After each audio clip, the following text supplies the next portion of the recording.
congratulations on starting a podcast. Yeah, I figured I'm like white and 40, and so that's our calling.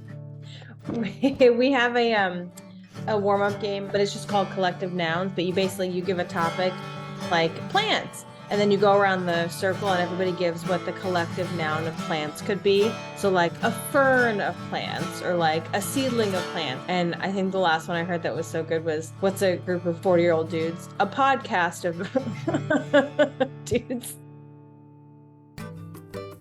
It's a niche world we're living in. Hey, if YouTube taught us anything, it's that no matter how specific or unique your interests are, there are thousands and maybe even millions of others out there just as passionate as you are about whatever crazy thing you're interested in. My thing is guitars. I love playing them. I love fixing them. I love showing others how to fix their guitar. I've been a musician for, heck, almost 30 years. And there's a few things I've learned while pursuing my obsession. Well, the first thing is that I absolutely love guitar gear. I love learning about it, love talking about it, saving up for it, and yes, spending my precious little disposable income on it. Second thing is I learned that guitar gear, it's expensive and there's no end to it. The third thing I learned from talking to other people about the things that they're interested in is that my experience with music gear, it's not unique to guitars.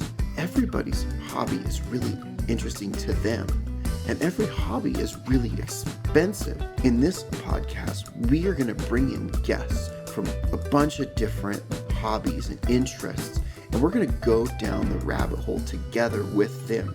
We're going to talk about whatever their obsession is, the things they've collected, the art they've made, and what they're spending their money on, and where it all went wrong for them. And most importantly, we're going to talk about what's next in their journey, because as anyone who's obsessed about their hobby knows, there's always room for one more guitar in the stand, one more trophy in the case, one more painting on the wall, one more picture in the portfolio. N+1, the podcast where we obsess about obsession.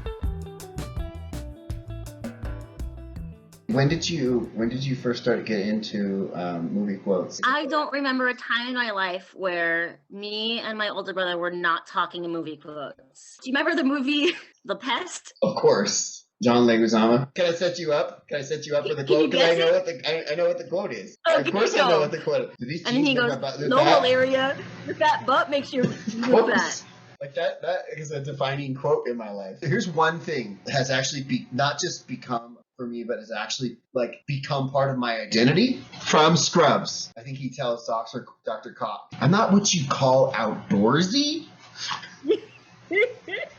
Right? And anytime people are talking to me and they're like, "Yeah, you're looking for something to do this weekend? Man, why don't you go camping, or you go out to the lake, or why don't you go for a hike?" I'm like, "Yeah, we're not what you call outdoorsy."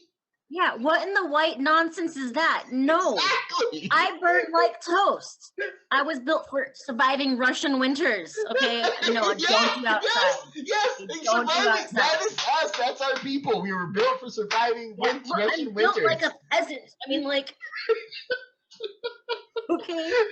I've never heard this from you, but that is 100% right. I will not starve in the Russian winters. The interest that we wanted to talk about today is quilting. And right now, my dad is furiously rolling his eyes and going, "I thought I would never have to hear about this again." Good machine equals good patchworker. I call it patchmanship, which is a word I made up. Patchwomanship? Patch galship. Patch they themship? Lord. Okay, what about... a good, true quilter can find fabric and hoard it for years and years. You're either buying it because you can't let it go, or you have something in mind and you're like, I should just get a little extra just in case. I know exactly that feeling, because I feel the same way as a hobbyist woodworker. I feel the same way about wood, right? It's like every once in a while I'm just like, I just want to go to Stockton and buy some wood. Do you have any projects you're working on? No. And what are you going to do with it? I don't. So I'll find something to do with it, and I just have wood in the shop. That it's like, oh yeah, that's some good mahogany. What are you going to do? Something. So what are you super into. When did you first get into it? And what was your gateway drug? I would say overall my obsession would be like the electric guitar. Awesome. And it's also kind of a universal language that everyone can understand, you know? Right. Which I think is really interesting. It brings people together that you never would expect. Definitely. And that's the thing, you can play with people that don't speak the same language. If you don't speak English, someone else speaks Spanish, another person speaks Korean, another person speaks Japanese, and you go, "Huh, huh, huh, ha!" downbeat, and everyone is playing the same thing, and it doesn't matter. And then you go, and then you're on the bridge, and you don't really need to speak. You just get into the right key, and you can be jamming and having fun. I wanted to just talk about the Facebook group, and then I want to spend a lot of time talking about YouTube, in general. Let's get into these. I have these scripted questions that I'm very proud of. I wrote them on 3x5 cards. Look how professional I am, Adam. Oh no, I dropped them all on the floor. They're going to be out of order. Oh, no, that's awesome. I love it. Oh no. Oh, Making God. the whole podcast right now. Oh God. Well, that one's the last question, so I at least know that one. Like if someone says, "Oh, that's a UFO," that's something they're not going to finish. I've got stuff. I have really well-meaning intentions to finish at home. How many UFOs are you not going to finish? Okay, I would love to finish all of them. How many do I have? How many projects do I have in progress right now? I'd say 20 projects would be a conservative estimate. And mind you, each project probably has about 8 or 10 hours of commitment in it already, and probably $200 to $400 worth of materials. Oh my God, you're bonkers. No, I don't want to disparage you, but I feel like we've got 2 guitars, and one is a massive success, and one is a borderline fail. Right? I'm not. That's not offensive, right? This one's not awesome. I kind of call this this is like a 10-foot guitar. From 10 feet away, it looks so cool. Yep. And then you get really close, and you're like, "What? Wait, what's going on? Yeah. Wait, what's going on? What's going on? Wait, what's going on? Wait, this guitar is really cool, and you did a lot of stuff that's really cool on this guitar, and it plays really good. Yeah. And then there's a lot of stuff that is mega jank on this guitar. Do you have any guilty pleasures? Something that if other people caught you doing it, they might think less of you or look down on you, but you don't care and you do it anyway because you love it. Well, refreshing my analytics every 5 minutes. We all fall into that one. Oh, totally.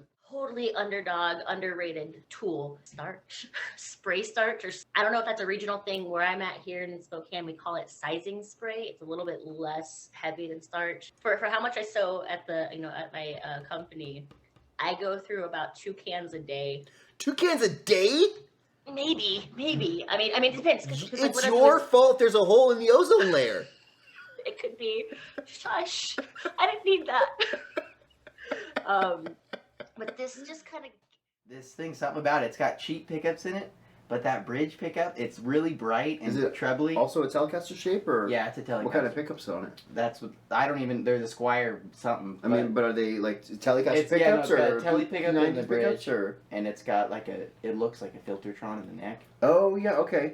But I don't even know if it might be like a humbucker. There's the Filtertron looking. The Filtertron sounds like garbage. I think I've seen that guitar. I just can't picture it right now. But yeah. The Filtertron sounds like the neck pickup sounds terrible, but the bridge pickup is you can tell it's a cheap pickup because it's real thin and everything. But whenever you play that thing, especially through my amp with it has plenty of bass in it. Yeah. It just sounds awesome. It does that telly thing, right? It just drives those treble frequencies in just the right way to get super gnarly. Oh yeah. I told you before, you asked for input on editing a script of yours, right? And I warned you then. It's like, hey, when I'm in my writing, I tend to be wordy, and it's like that's just how I am. That's just who I am. It's like I'm kind of a more is more person. I hope that you've enjoyed some of these highlights from our first few episodes. I've really enjoyed making this podcast, and I can't wait for the upcoming guests that we've got lined up and for you to join us. In order to make sure that you don't miss any episodes, make sure that you follow us in your favorite podcast hosts. We're also going to be on YouTube under the channel name N+1 Podcast. I hope to see you around more often, and until then, don't be a jerk.